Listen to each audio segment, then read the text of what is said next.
Hello, I'm David. And I'm Lucy. Welcome to Tudoriferous, the biographical podcast that examines lives in the Tudor era. And this is a Cameo episode. So we're not rating, we're simply enjoying learning about someone from the era. It might be short, it might be long, we might have heard about them before, we might not. Yes, we throw all things to chance. And today, Louis de la Tremouille. Ooh. A bit of a mouthful. Now, on the last episode we recorded, not necessarily the last episode that came out, I said, "Oh, that sounds French," and I was told off because he was Breton. You'd and have been told off by him. He'd have taken you out to a meadow and hanged you, I expect. No, but Louis is French. Okay. He's 100% French. Because when we did Anne de Beaujeu's episode, we covered people who started on one side and moved to the other. You know, people who rose up against Brittany and had to flee to France, and people who rose up against France and had to flee to Brittany. Yeah. And I thought it might be nice to look at someone who was totally loyal. Oh, he was French through and through, like Blackpool Rock. I love France all the way through him. You never see someone with that level of loyalty. No, you do now, because he was known as the Knight Without Reproach, Chevalier sans reproche. And that's quite nice. I mean, normally you get the vacuous or the...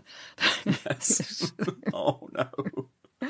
But no, he's completely without reproach. He's not completely without reproach. No, obviously not. By modern standards, but yeah. He was Viscount of Thouars, which he gained because his aunt decided to become a Carmelite nun, and she gave him her rights to the title. Oh, that's pretty handy. It is, isn't it? My aunts used to give me gift tokens. Aren't the Carmelites, I could be completely wrong, so I apologise to any nun specialists, but aren't the Carmelites often a closed order? So it's like you really shouldn't be running anything if you're Right. a Carmelite I don't know, it nun. just sounds nice. I think it's because it sounds like caramel, doesn't it? It just sounds like it's going to be nice. He had many, many other inherited titles, and he also earned stuff himself. He was the first Chamberlain to the King, Admiral of Brittany, once they got Brittany, and Guienne, Governor and Lieutenant General of Burgundy, and Knight of the Knight's Order. So quite a high achiever, really, on the whole. Yeah. At the tender age of 14, he was sent to be a page boy at the court of Louis XI, which must have been quite daunting. Yes. Imagine his mum sending him off, going, "Will you be careful now? I've heard about that place." Yeah, Louis was very kind. He repaid him for all his hard page boying by taking the Viscountcy of Thouars from him and giving it to his daughter Anne. I'll be having that. Oh dear. She was then betrothed to Nicholas of Anjou, as we heard in our episode. Then Nicholas to try his luck with Mary of Burgundy, successfully as it turned out. And he died, so Louis took it back. So it sounds as if Nicholas got it with the betrothal. So I'm giving it to Anne, right. but it's really going to Nicholas. Oh, he's dead. I'll be having that. Yeah. Yeah, and he didn't give it back to La Tremouille. Ah. Nah. Charles VIII, who seems a much more decent sort, did eventually give it back. La Tremouille's motto is interesting. His emblem was a wheel, and the motto was, "Without a doubt, get out of that rut." Makes him sound like a life coach. Yes. I see him kind of leading some kind of sort of yoga thing, you know. In full armour, of course. Yes. His other emblems were a bloody sword, a torch, and a whip. Okay. Yeah, I mean, if he's a life coach, I mean, you're going to have to do as you're told. Yes. You're going to have to get out of that rut. Those sound like the advanced classes. Yes. 1483, and Louis XI died, as did La Tremouille's father. So he's well in with the court now, since he was friends with Anne de Beaujeu, which is nice. We don't hear very much about friendship, especially in her episodes. Yeah. We hear about hatred and resentment, but not friendship so much. So he obviously wasn't afraid of that look. In July 1484, he married Gabrielle de Bourbon. They were betrothed But then La Tremouille feared a trap and went to see this so-called wife for himself. Ah. And that was all I could find out about it. Did he think she didn't actually exist? Or did he think she was about 97 with teeth like a horse? Or I don't know. Ah. But he went to check her out. Yeah. Well, I suppose on the one hand, that just, standard misogyny of the time, but also it's a bit kind of like, well, actually, with all these betrothals and things, and considering we've just had, Louis deliberately betrothing his daughter to the Duke of Orleans because he was convinced that she was infertile, you could kind of see, maybe just check that this person exists. Yes. And that she doesn't look like poor Jeanne. Oh, poor Jeanne. I suppose he's probably thinking. Yeah. Well, when he did meet her, he fell head over heels in love with her. Oh, good. Oh, good. She was an author, and I got very excited about that. And then I saw that she'd written something called Œuvre Spirituelle, and I got a bit less excited at that point. It's one of them. They had a son named after his godfather, Charles VIII. I mean, he didn't call him Charles VIII. He was called Charles. Just that would be impressive. Yes. Yeah, honestly, I didn't need the whole thing. They're often apart because La Tremouille was so often away fighting. Oh. And talking of fighting, Wikipedia lists 10 sieges and battles that he was involved in. And not just involved, leading. Mm. So, maximum score for battliness here. Yes. So a life in 10 battles. Oh. We don't do battles very often, but we're going to do a lot of them now. Yes. The Siege of Chateaubriand, 15th April, 1488. Mm-hmm. And this is part of the Breton War. Ah. Chateaubriand was being defended by Duke Francis of Brittany's men. And the Bretons held out, hoping for reinforcements from Francis, but they never came. Yes. The French bombarded the city and the walls soon gave away. But even then they held out for over a week before capitulating to the French. Mm. And 10 hostages were then handed over. I mean, it seems very civilised, really, rather than razing the city to the ground and raping and pillaging and killing all the inhabitants. La Tremouille just took 10 hostages. Yeah. But then the city was dismantled. Oh. But, I mean, it was dismantled peacefully, without killing people. Yes. Though at the same time, I am picturing that they finished it and it's just like a whole load of bits in cardboard boxes and they just hand the citizens an Allen key and say, okay, make your own. I mean, it's a lot nicer than many battles you hear about. The Siege of Fougères, 12th of July, 1488. Again, we're in the Breton Wars. And again, this was defended by Francis's men, reinforced by German mercenaries. Can you guess how many German mercenaries? Oh, is it 5,000? No, 2,000. No. It's always 2,000. Oh, 2,000. Sorry, yes. I got mixed up too. Yeah, always 2,000. It was strategically important for the French. The Bretons tried to break out of the city, and I'm not sure whether that was to fight or to escape, but they were pushed back in. Sort of, no, you get back in there and besieged properly. Mm. None of this wandering away. Yeah. It had a moat around it, but the French redirected the water and the moat ran dry. I thought, that's very sensible, isn't it? Why do you never hear of people doing that? I don't know. When I heard it, I just thought, yeah, that's an obvious answer. Again, the Bretons were waiting for Francis to send more men, and again he failed them. Huh. The artillery breached the walls, and Fougères was forced to surrender. But again, it was decently done. The people and buildings were respected, and the garrison was allowed to leave, and they were even allowed to take their weapons with them. Oh. They then went on to Saint-Aubin-de-Comières, where they were able to use their weapons against La Tremouille again. Okay. Honourable, but maybe... Stupid. Yes. The Battle of Saint-Aubin-de-Comières, 28th July, 1488. And this is the big battle of the Breton Wars. Mm. This was a battle between the French, on the one hand, and Brittany, the Holy Roman Empire, England, Castile, and Aragon on the other, which doesn't sound fair, does it? No.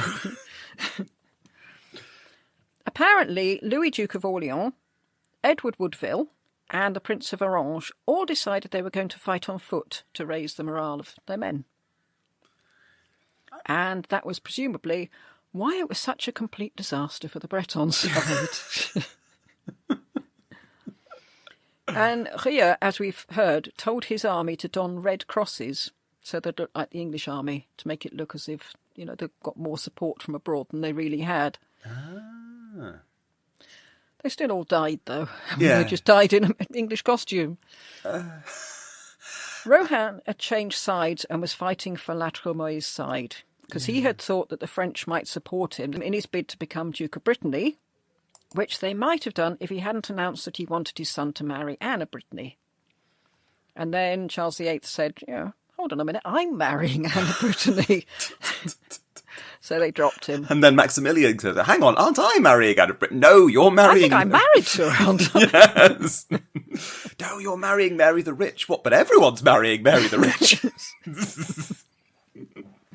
All right, I'll get in line. The French artillery was state-of-the-art. The Breton artillery, not quite so much. No. The Bretons were all set up and ready to go, but they waited for the French to set up. I mean, this was quite a foolish move. I mean, decent, but foolish thing to do. La Tremouille very quickly managed to create a rift in the Breton front. Italian cavalrymen poured in, and the Breton army was broken up. Rieux and Alain d'Ambray both fled, leaving their men to be massacred by the French. Oh. I mean, this wasn't a nice hand over 10 hostages thing. No. I think it's no more Mr. Nice Guy. Yeah, I think maybe that whole... Hang on. We let you take your weapons and now you've used them against me. Right, okay, lesson learned. Mm-hmm. Put away... Won't be doing that again. Put away the image of the wheel, get out the image of the bloody sword and the whip. Let's go. You're just saying that bit about just about a moment ago about like, oh, I'll fight on my foot. Well, no, I'll fight on foot. Well, no, I'll fight on foot. It's clearly just, you know, these men trying to outdo each other with how brave they're going to be. And then at the very last minute thinking, oh, God, why did we do this? 5,000 to 8,000 Bretons were killed and 1,500 Frenchmen. So that was that for the Breton Wars. Yeah. The Battle of Fornever, 6th July, 1495. It's the Italian Wars. Oh. Yes. La Tremouille had accompanied Charles to Naples in the role of Chamberlain, so not really a military role. And I gather he was against the whole enterprise, as were most people. Because most people were saying, oh, don't do it, Charles. You haven't got any money, it won't work. He went along because he was French, and that's what you do. If your French king goes, you tag along. You go. I wondered if Anne de Beaujeu had said to him, you go along and keep an eye on my little brother, would you? Yeah. And make sure he washes his face. Yes. I have no idea what he's going to do. He just... Yes. Oh, God. In fact, Tremouille had been sent on diplomatic missions to Maximilian, to Ludovico Sforza, and to Pope Alexander. But despite this role, he also managed to lead an assault on Monte San Giovanni on the Neapolitan border and captured it very quickly, and this pretty much opened up Naples to the French. He's quite a handy man to have around. Yeah. Yeah. I'm suddenly seeing why Charles had so much success, because we always wondered. Yes, because he had Tremouille right next to him. He then sat on the council in Naples. Now, before you ask, he does live to quite a good age. Yes. So if he had caught anything in this siege, he would have been showing signs of it later in life, and we don't hear anything about it. Good to know. Good to know. Mind you, the descriptions of him written at the time are quite hagiographical. Yeah. So they might not have mentioned it, but we know all the people who did have it. Yeah. So, I mean, if people are coming into this episode as their very first episode, I should perhaps explain. We're talking about syphilis. Anybody who's listened to any other of our episodes know exactly what we're talking about. Anyway, Charles VIII had made it safely to Naples, but now it was time to go home. The Treaty of Venice meant that everyone had ganged up on him, including Ludovico Sforza, who'd invited him in the first place. Yeah. Philippe de Comines was in Venice writing to Charles to say, for God's sake, get out of there, or you're going to get hemmed in. And Charles went, in a bit. The Allied forces crossed from Venice, and Charles was going north from Naples, so they met in Fornova. The French were severely weakened. Not only had they marched a long way, with the Swiss pulling the cannons in penance for having accidentally burnt down a city, and they were lugging that damn baggage train about with all that loot on it. Charles had been persuaded to leave a garrison at Pisa, too, since he'd promised to help them against Florence. Louis of Orleans was garrisoned at Milan, so there were only 10,000 men left, and they were severely weakened by smallpox and, of course, syphilis. Yeah. One of the commanders on the Allied side, if you remember, was Francesco Gonzaga, the lover of Lucretia Borgia. Oh, yes. Yes, and notorious syphilitic. Yes! But probably not at this stage, because it's only just entered the country. But I don't know. If anyone would have got going early, it would have been Francesco Gonzaga. Yes, I mean, yeah, he was right. He was called Cutting Edge. Oh, no. On the French side was Gaston de Foix, brother of Germaine de Foix, who married Ferdinand of Aragon. Oh. Yeah. In fact, he was the one looking after the baggage train. It's a very small world, this Tudoriferous world. The Swiss were headed by Engelbert of Cleves. I mean, we've never come across him before, but you can't read Engelbert of Cleves and not mention it. When we get to next series, and of course we won't directly do an episode of Anna of Cleves because we don't do Queens of England, but surely there must be some connection. If there isn't, let's invent one. Yes, well, we have to remember to trace him back, or trace from her back to Engelbert. The vanguard was led by Marshal de Gy, who sent a trumpeter on ahead to ask the Allied troops if they might just pass quietly without any fighting. We won't be any trouble, we'll just be on our way. This seemed a bit beyond the remit of a trumpeter. I just thought I was going to play the trumpet. Especially since the French scouts were killed and beheaded. Yeah, so that's what we think of your idea of not fighting. Yeah. I mean, why would they not fight? It said that the Allied army was 3 times bigger than the French army, so you're not going to walk away. No, dear. Running back, sort of, 3 arrows stuck in his trumpet. I think we're going to be fighting here. I think that's a no. The French set up camp, and during the night there was a massive thunderstorm, and the previously placid river turned into a torrent. The following morning, Charles received a message from Louis of Orleans. Sorry, I'm not going to be able to come to your battle. I'm busy fighting Ludovico Sforza in Navarra. So Philip de Comines was sent to negotiate terms with the Allied forces. He must have been delighted. Hang on, what happened to the Oh, right, okay. Beheaded, you say? Yes.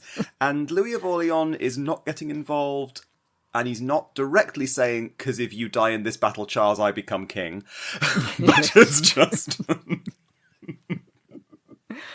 Yes, he's just leaving that hanging in the air. The Council of Venice are actually quite happy to say, yeah, just keep walking. Yeah. But the generals said, no way, we've come all this way. We've it takes a while to muster an army. Yeah. And to march. We're all prepared for battle. We're all psyched up. We're not stopping now. Yeah. And anyway, Charles VIII remembered that Savonarola had predicted he'd win, so he wasn't worried. Okay. That's what you want, isn't it? Some religious nut telling you you're going to win. Charles, don't listen to your own publicity, Charles. La Tremouille was spoiling for a fight, as was Mathieu Bourbon. And if you remember him, he wasn't a common or garden bastard of Bourbon. He was the great bastard of Bourbon. He was captured by the Allies, and this was the point when King Charles found himself fighting on his own. Or at least that's what he told everyone when he got home. I was out there, nobody around me, I was slashing away. Yeah. After an hour, Francesco de Gonzaga returned to camp to find the Italians thoroughly fed up and refusing to fight anymore.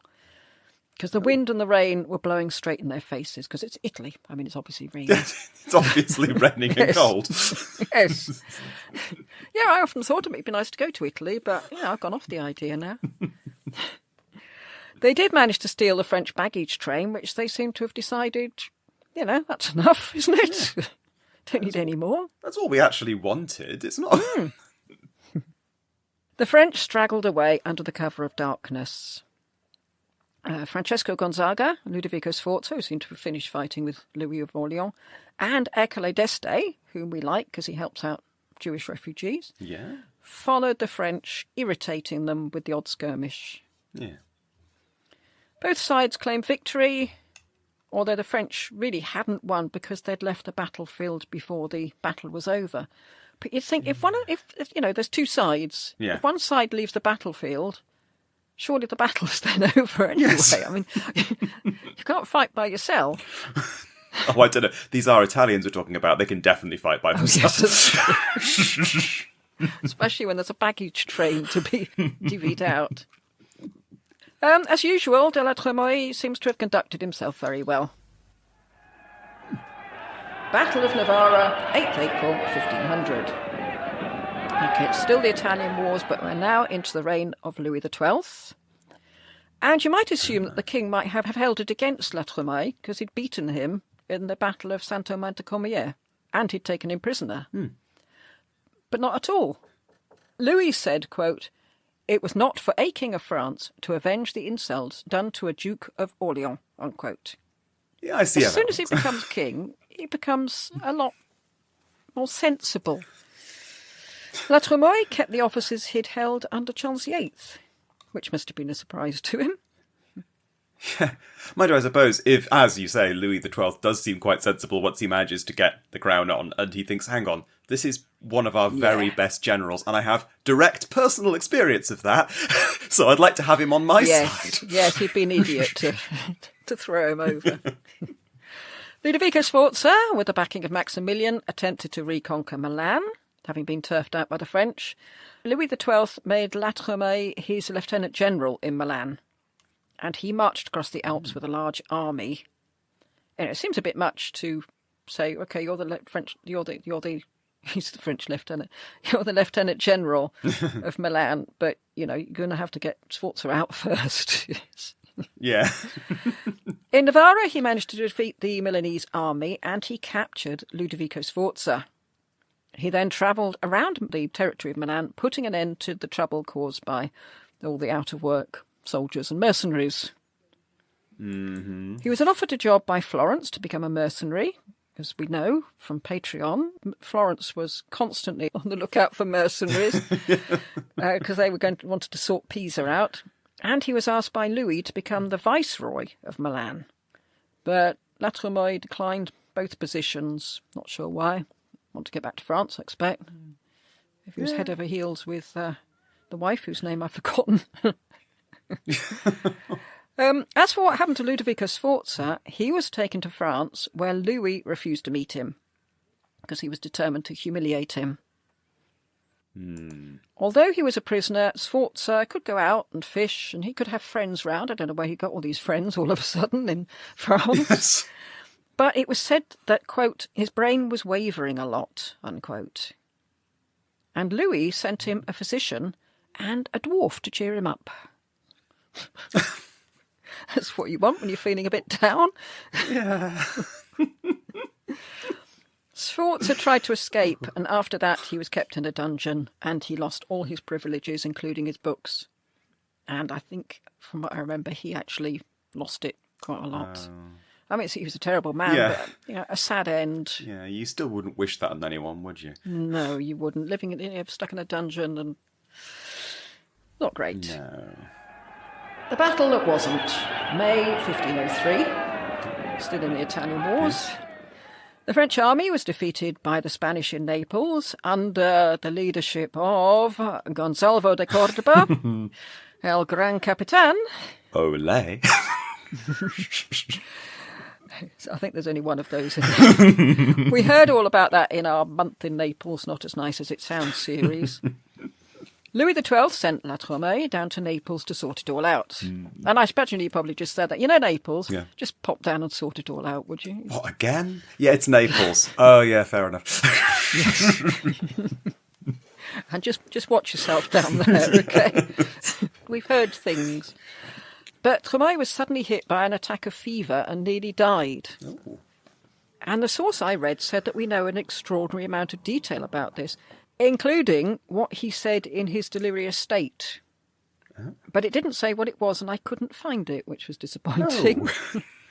I mean, when you get these little snippets of, weird history, you want to know about them.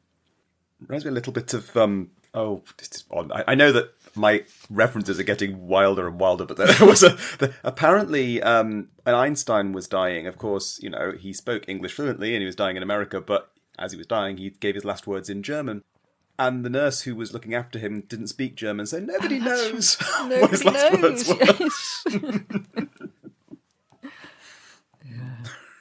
Well, the leadership was handed over to the Marquis of Mantua, presumably a Gonzaga of some description. Meanwhile, Pope Alexander had died, and Louis XII ordered his troops to go to Rome to ensure, quote, the liberty of the cardinals, unquote. And that's the liberty of the cardinals to vote the way that Louis wanted them to vote, i.e. for the Cardinal d'Amboise. Naturally. Yes.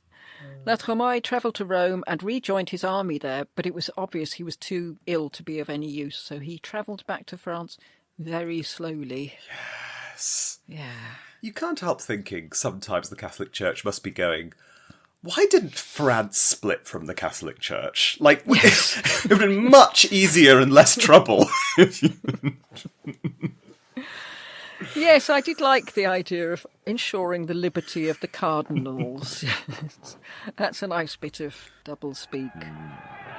The Battle of Agnadel, 14th of May, 1509. I wonder who's battling. Now, we know what the Italian wars are like. The belligerents change sides more often than they change their socks, and that's probably true. And this battle was against Venice. And if you remember, the League of Cambrai had pitted Pope Julius, Louis XII, Maximilian and Ferdinand against Venice. So we're moving along a bit here. Yeah. And the idea was that they would wipe Venice off the face of the earth and share the territory out between them. On the French side, we have Louis XII, La Tremouille, Charles d'Amboise, the nephew of the cardinal, and Antoine Le Bon, Tony the Good. Oh. And this will please Three Men in a Boat fans, because he was Constable of Montmorency. Hey! He was also Duke of Guelders, and I was thinking sometime we're really going to have to dip a toe into Guelders. Yes. And think, what is going on there? Louis had 30,000 men, but so did the Venetians. But they weren't all there. The Venetian generals were Pitiliano and Alviano. Alviano came across the French troops, seemingly sort of accidentally. Pitiliano was marching south, away from Agnadel. So Alviano sent a frantic message to Pitiliano. So for God's sake, get here, help. But for some reason, Pitiliano just kept marching south. And you won't be surprised to hear it was raining. Of course. The French surrounded Alviano and a chaotic battle ensued. And it was hard for them to tell who was friend and who was foe. 4,000 Venetians were killed and Alviano was taken prisoner, presumably muttering oaths against Pitiliano under his breath. And Pitiliano heard, that's quite gratifying to say actually, Pitiliano heard what had happened that evening. Half his troops deserted straight away. And then Pitiliano legged it too, which was probably no bad thing. So surely the French couldn't lose. But it turns out, yes, they could, because Pope Julius decided to abandon the League of Cambrai and side with the Venetians against the French. Hang on. Just taking a moment to... Yes. This spaghetti stuff again is... That's popes for you. Yes. So, yeah, I don't know what La Tremouille had to say about that. I should imagine there was a lot of discussions about popes on the journey home. Battle of Navarra, 6th of June, 1513. Again, Italian Wars. Haven't we been here before? Yeah, just... No, that was the 8th of April, 1500. Oh. Yeah, we're 13 years on from this. Oh, fair enough. It's because we're going through it so quickly. they've had time to rebuild bits. This was between France, led by Tremouille, and the Swiss and Milanese. And if you're wondering where the Swiss came from, they were mercenaries in the service of Massimiliano, the Duke of Milan. La Tremouille besieged the Swiss in the city of Novara because they'd heard that they were planning to annex Milan and incorporate it into the Swiss Federation. Well, the French were planning to annex Milan, so, you've got to get out, Swiss. And bizarrely, since they were being besieged, 13,000 Swiss managed to surprise the French in their encampment. And you often find this with sieges, that they seem to be very leaky. People just come and go all the time. The German Landsknechts, who were in the service of the French, managed to surround the French, protecting them. And they were pikemen, but they bought enough time for the French to get the artillery sorted out. This is bizarre. The Swiss just walked through the grape shot, like a zombie army, until they enclosed the Landsknechts and the French so closely that neither the cavalry nor the artillery was much use anymore. That implies either they weren't firing very much grape shot, or that the French were just going, look, okay, last chance, everyone, just go. Yeah. Well, there were 5,000 casualties on the French side, some say 10,000, and 1,500 on the Swiss side. There always seems to be 1,500 casualties on the winning side. I don't know. It just seems to be a trope. Most of the Swiss casualties were from that march through the gunfire. Gosh. So they must have been just dropping. Yeah. Must have been like, going over the top in the Somme. The Landsknechts were executed after the battle. And this seems weird, because the Swiss and the Landsknechts, they're both mercenaries. And for a start, mercenaries don't usually walk through gunfire because they don't want to die. Yeah. They want money. And you don't normally execute mercenaries because they're there for the money and not for any political reason.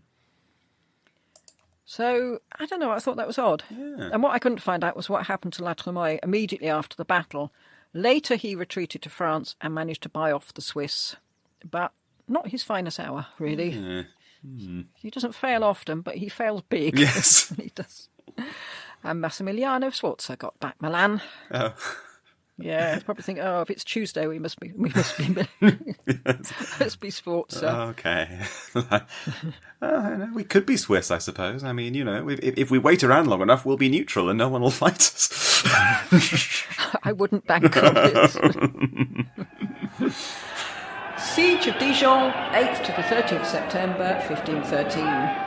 And this was France against the Swiss and the Holy Roman Empire. So I presume it's a sort of offshoot of the Italian Wars. Obviously, we're going to be hearing a lot more about the Swiss in the next season. Yeah, yes. It was La Tremouille for the French and Ulrich of Württemberg for the other side. After the defeat at Novara, Louis XII was expecting a retaliatory attack on Dijon. La Tremouille was governor of Dijon, so I assumed that they were waiting for the attack because it was personal. I'm not sure. But he made sure there was plenty of weaponry and provisions in the city in case they were besieged. And he also ordered the burning down of the suburbs in case they provided shelter for the enemy. So, you must really hope you're going to be besieged after that, doesn't you? Because it would be so furious if they burned down your house and then the invading army just sort of veered off and went somewhere else. Yeah, what? Hang on, you burnt down our house. Oi, French army, where are you? The French were very fortunate because they were a cohesive force, because they were all French, but mostly French. The cracks in the coalition of the Swiss and the Holy Roman Empire began to show almost immediately. The Empire wanted to go via Paris, because they wanted to take Paris. The Swiss wanted to go via Burgundy because they were owed money in Burgundy and wanted to pick it up on their way through.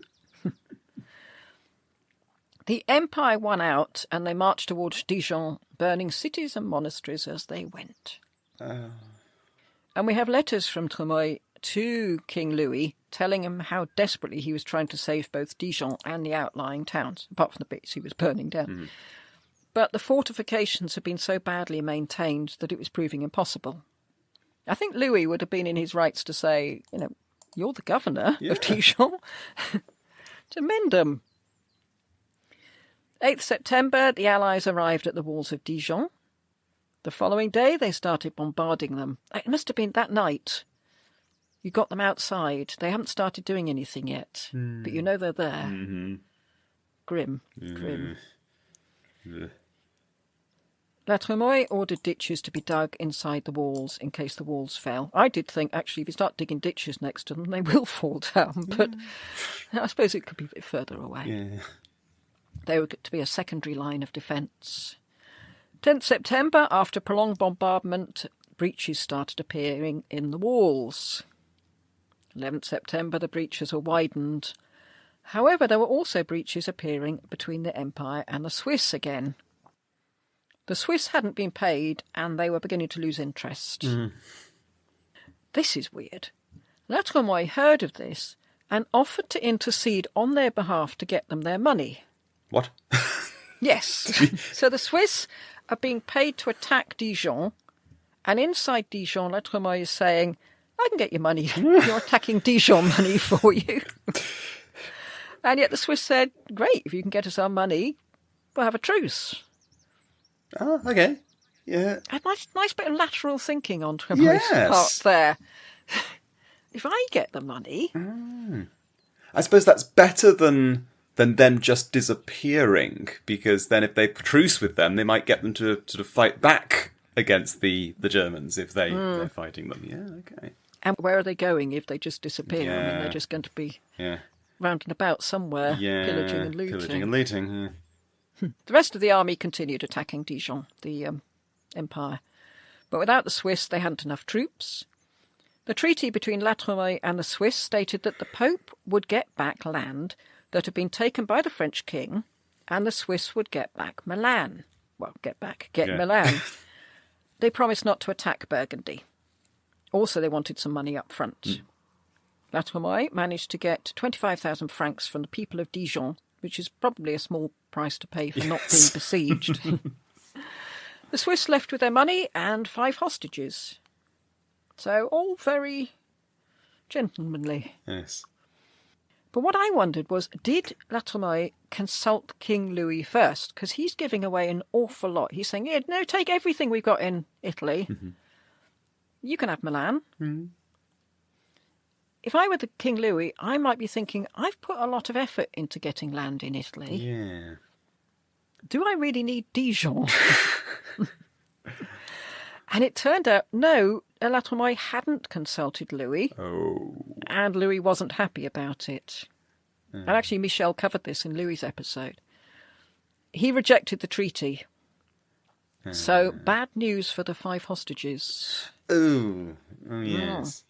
And La Tremouille is going, but look, this Dijon is in France. We're trying to maintain France. I know you're the king of Milan, in inverted commas.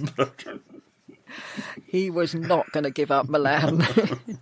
I'm sure he'd have far rather given up Dijon than Milan. Dear. It was the principle of the thing. But La Tremouille managed to negotiate the return of these hostages with a large ransom paid by their families. So, yeah. Nasty moment, but all sorted. Louis wasn't pleased with the way La Tremouille had conducted affairs. But La Tremouille could point out that not only had he saved Dijon, but he had protected Burgundy. Is that not more useful than Milan? No, apparently not. Battle of Marignano, 14th to 15th September 1515. Leaping on again in time, but still in the Italian wars. Because they never end. They never end. They're still going on to this day.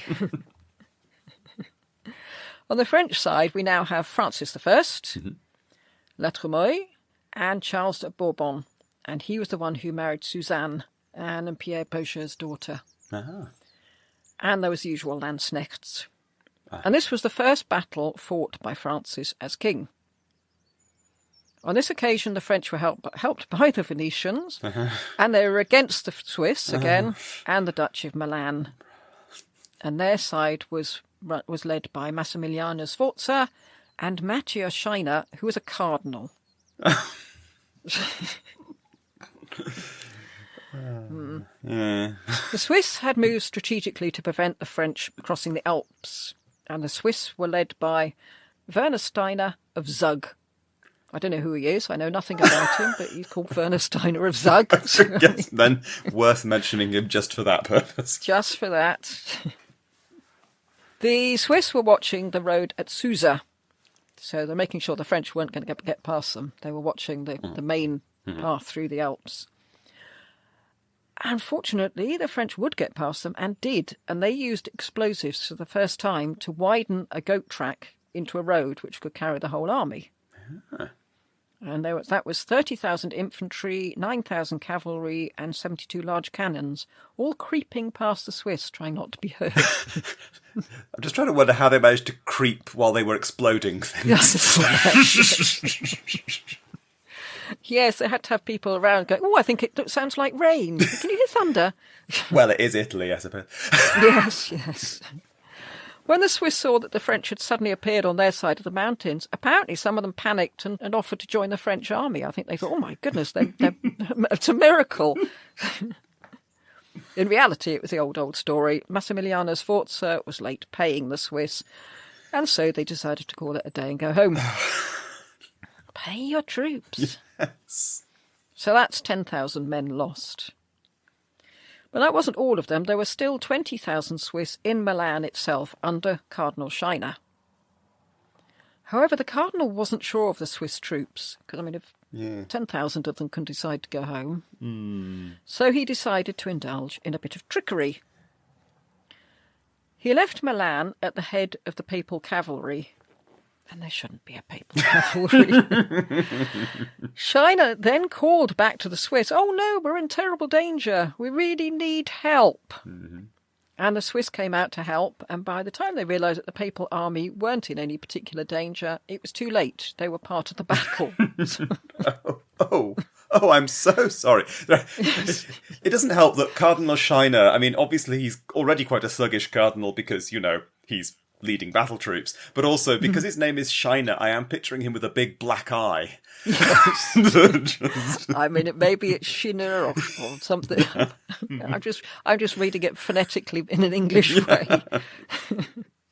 Yeah, sneaky cardinal.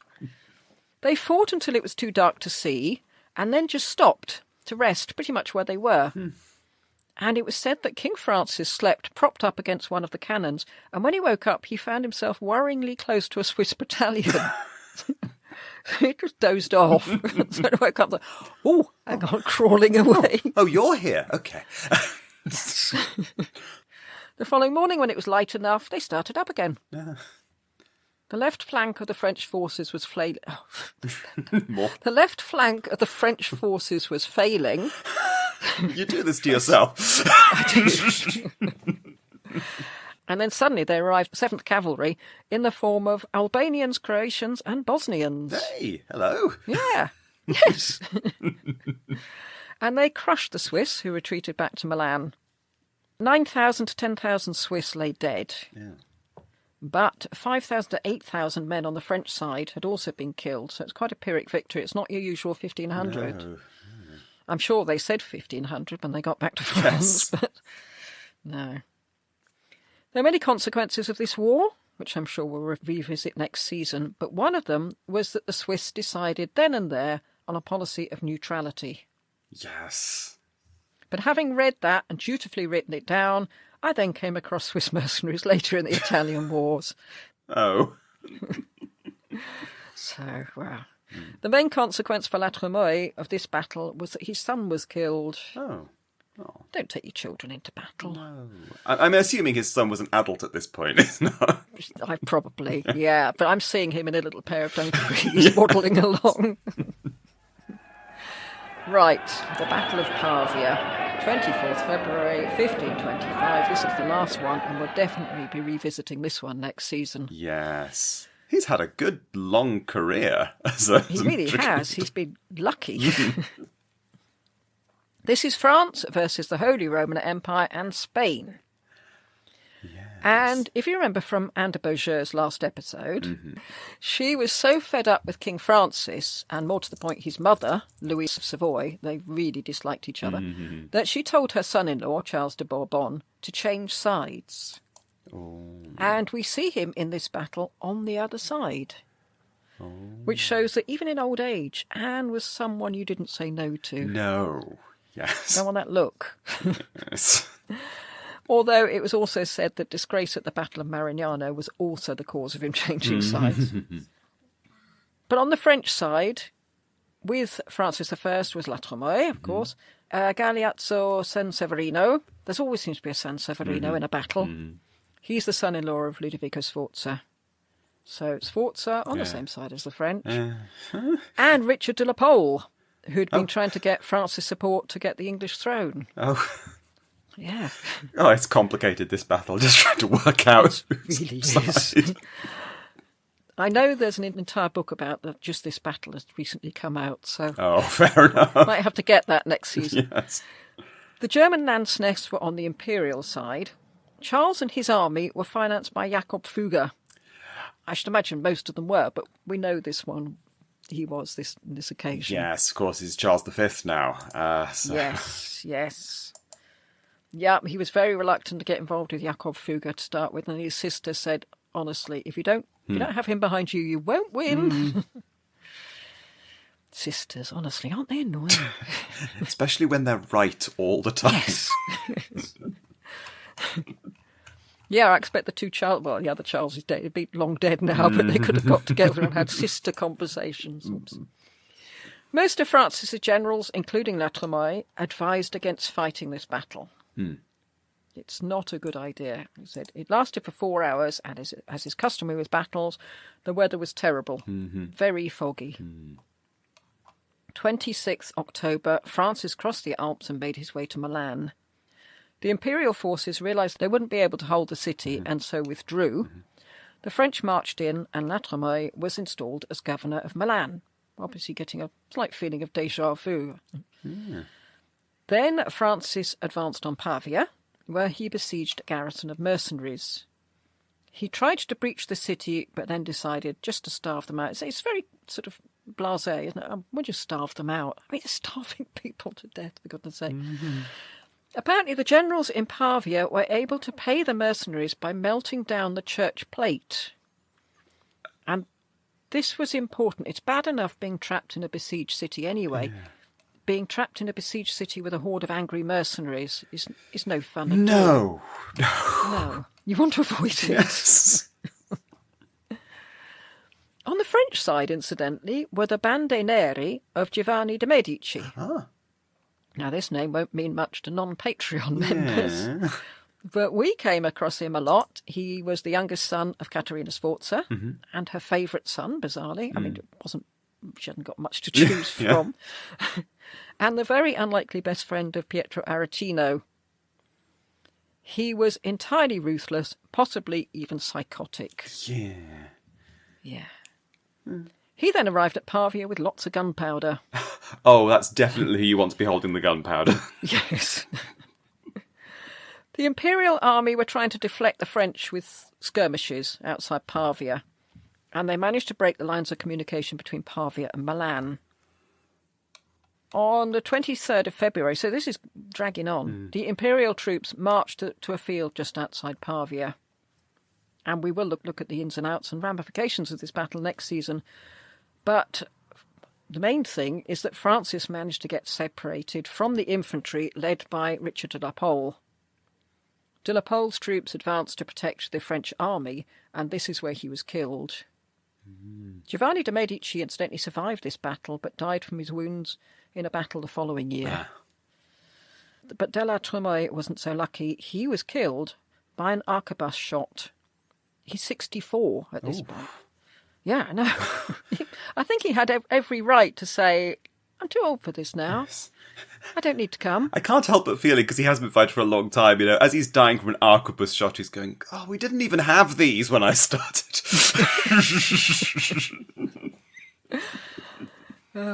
Yeah, I think he'd survived all those battles, but his luck's run out now. Yeah. And in this battle, King Francis himself had a bit of a mishap, as described by the historian Guicciardini. Quote, "The king, in the meantime, having been with a great number of his men at arms in the midst of battle, and endeavoured to stop the flight of his men, after a long combat his horse was killed underneath him. He himself was wounded in the face and the hand, and had fallen to the ground, and was taken by some soldiers who didn't know him. Oh. But when the viceroy came up, he discovered himself to him, who, after kissing his hand with profound reverence, received him prisoner in the name of the emperor," unquote. So a very gentlemanly way to take a prisoner. Yes. Francis was sent to Spain, where he had to sign a treaty with Charles V, in which Francis gave away any rights to Milan and handed Burgundy over to the Habsburgs in exchange for his freedom. Oh. And if you're thinking that's a ridiculous amount to give up after the history of the French fighting to gain hold of Milan and Burgundy, don't worry, because Francis has no intention of holding to this treaty. Of course not. None whatsoever. Tremouille, he seemed a decent sort, I felt. He's a... If you can call a man who spends his entire life killing people a decent sort. Well, I guess he is, if you're going to have wars, which, we don't look like we're going to stop having anytime soon, then he's a general who seems to generally fight loyally for his side and doesn't seem to be excessively cruel, especially compared to the era. Yeah, yeah. If you think he's fighting in the same army as Giovanni de' Medici, and I think you've got the two ends of the spectrum there. So yeah, I think if my country was being attacked, I'd find him very useful. But yes. He lobbied Pope Julius on behalf of his brother John, who wanted a red hat. And finally, Julius relented, and John set off for Rome to pick up his hat, only to die on the way. Oh. A bit more on Tremouille's private life. His wife, Gabrielle de Bourbon, died in 1516, and La Tremouille looked around for another wife. He chose Louise de Valentinois. Now, can you guess whose daughter she is, based on the name Valentinois? Valentinois. He was often known as the Duke of Valentine in a sort of anglicised. Oh dear. No, not a chance. It's Cesare Borgia. Really? Yes. He's marrying the little girl of Cesare Borgia. I'm sorry, just picturing Cesare Borgia as the Duke of Valentine. Yes, I know. That one always stuck in my mind because, he was known as Valentino sometimes. I just imagine him, in a black and white film with a little tash. Oh, no. Well, La Tremouille was 56 when he married. Oh, dear. She was 17. Well, could be a... Well, if we're thinking this is sort of par for the course of the time, not necessarily so. Apparently the age discrepancy caused a few raised eyebrows, even at the time, especially among Italian ambassadors. When he was asked why he was marrying the daughter of the infamous Cesare Borgia, he replied that he was marrying her because she was of the house of Albret, which was Cesare's father-in-law, whose women had always been known for their virtue. She was also very rich. Oh. And very young. Yeah. So La Tremouille, something of an anomaly at this time. He was a man who took a side and stuck with it throughout his entire life. Yeah. He wasn't lured away by riches. He didn't seem to fall out with people and storm off. He didn't rebel. He just got on with his job. And he does seem to be loyal to the King of France, because, you've got three very different kings. He's, four, I suppose, if you count, old Louis the Spider King. and yet, always it's the French state that he is following. Yes, yeah. Wow. But yes, we don't often look at battles, but we've looked at a few today. Yes, I think I'm keeping hold of them. Yes. But I thought it'd be quite interesting because we will come across them next season, almost certainly, especially Pavia. Yes. And we'll be able to think, well, La Tremouille's in the midst of it. Yeah. And various other people we've come across. But honestly, by the time we get to the Battle of Pavia, we'll probably know everybody. Just, yes, we will. Yes. You'll probably know that bloke from Zug. as Yes, well. I will say today has been particularly fruitful. Some magnificent names. Very good names, yes. Wow. Okay. Yes, so that was brilliant. And thank you very much, everybody, for listening. And next time, something else. Because we've totally lost Possibly track. not even French. Oh, wow, now, Dad, let's not stop you. And goodbye. Goodbye.